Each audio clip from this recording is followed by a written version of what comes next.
Party ఫిరాయింపుల నిరోధక చట్టం ప్రకారం 10 మంది ఎమ్మెల్యేలపై అనర్హత వేటు వేయాలని బీఆర్ఎస్ పార్టీ సుప్రీంకోర్టులో పిటిషన్లు వేసింది.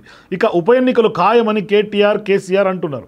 అలా చివరిసారి ఈ నెల 4వ తేదీన సుప్రీంకోర్టులో బీఆర్ఎస్ దాఖలు చేసిన పిటిషన్ను విచారించిన సుప్రీంకోర్టు నోటీసులు కూడా జారీ చేసింది.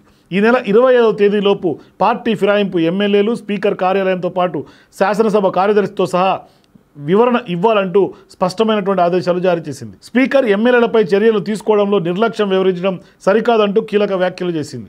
అయితే ఇప్పుడు పార్టీ ఫిరాయించిన ఎమ్మెల్యేలు మరో ప్లాన్ వేశారు. అదేంటంటే తాము పార్టీ ఫిరాయించలేదని మర్యాదపూర్వకంగా సీఎంను కలిస్తే పార్టీ ఫిరాయించినట్లుగా మీడియాలో రాశారని వాదిస్తున్నారు. అలా మేము రేవంత్ రెడ్డిని కలవగానే ఇలా మీడియాలో మేము పార్టీ మారినట్లు, బీఆర్ఎస్ పార్టీ వీడి కాంగ్రెస్లో చేరినట్లు వక్రీకరించారని చెప్పుకొస్తున్నారు. ఇందులో మా తప్పేమీ లేదంటూ నాలుక మడత పెట్టేస్తున్నారు. ఇలా ఒక్కరొక్కరుగా పార్టీ మారినట్లు ఆరోపణలు ఎదుర్కొంటున్న ఎమ్మెల్యేలు సుప్రీంకోర్టులో అఫిడవిట్ దాఖలు చేస్తున్నారు. సుప్రీంకోర్టులో పార్టీ ఫిరాయించిన ఎమ్మెల్యేల అనర్హత పిటిషన్పై ఇప్పటివరకు జరిగిన వాదనలు చూస్తే పార్టీ ఫిరాయించిన వారికి గట్టి ఎదురుదెబ్బ తగిలే అవకాశం కనిపిస్తోంది. ఈ నేపథ్యంలోనే ముందుగానే మేల్కొన్నట్లు విమర్శలు వినిపిస్తున్నాయి.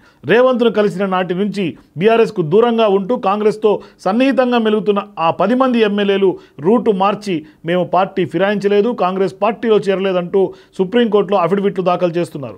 ఇప్పటికే 3 ఎమ్మెల్యేలు అఫిడవిట్లు దాఖలు చేసినట్లు తెలుస్తోంది. పటాన్చెరు ఎమ్మెల్యే గూడెం మైపాల్ రెడ్డి పార్టీ ఫిరాయించిన విషయం తెలిసిందే. అయితే సుప్రీంకోర్టులో మాత్రం పార్టీ ఫిరాయించలేదు, కాంగ్రెస్ పార్టీలో చేరినట్లు వచ్చిన వార్తలు అవాస్తవం, బీఆర్ఎస్ పార్టీతో మంచి అనుబంధం ఉందని ఆయన చెప్పుకొస్తున్నారు. ఇదే విషయాన్ని తాజాగా సుప్రీంకోర్టుకు సమర్పించిన అఫిడవిట్లో ఆయన తెలిపారు. శాసనసభకు 3వసారి ఎన్నికయ్యాక వ్యక్తిగత స్థాయిలో ముఖ్యమంత్రిని కలిశానని, పార్టీ మారలేదని సుప్రీంకోర్టులో అఫిడవిట్లు దాఖలు చేశారు. ఉమ్మడి మహబూబ్ నగర్, రంగారెడ్డి జిల్లాకు చెందిన ఎమ్మెల్యేలు సైతం ఇదే విధంగా సుప్రీంకోర్టులో అఫిడవిట్లు దాఖలు చేస్తున్నట్లు సమాచారం. సుప్రీంకోర్టు ఈ వాదనను ఎలా తీసుకుంటుందో తెలియదు, కానీ దానం నాగేందర్ మాత్రం ఇలాంటి అఫిడవిట్ దాఖలు చేయలేరు. ఆయన కాంగ్రెస్లో చేరడమే కాదు, ఆ పార్టీ తరఫున ఎంపీగా కూడా పోటీ చేశారు. అందుకే పార్టీ మారలేదని వాదించలేరు. దీంతో ఆయన శాసనసభ సభ్యత్వం రద్దయ్యే అవకాశం ఎక్కువ శాతం ఉన్నాయని న్యాయ నిపుణులు అంటున్నారు. ఇన్నాళ్ళు వేచి చూసి ఇప్పుడు మొత్తానికే ఎమ్మెల్యే పదవి పోతుందనే భయంతో ఇలా స్వరం మార్చారనే విమర్శలు వెల్లువెత్తున్నాయి. పార్టీ ఫిరాయింపు ఎమ్మెల్యేల అఫిడవిట్లపై మార్చి 20వ తేదీన సుప్రీంకోర్టు ఎలా స్పందిస్తుందో వేచి చూడాలి.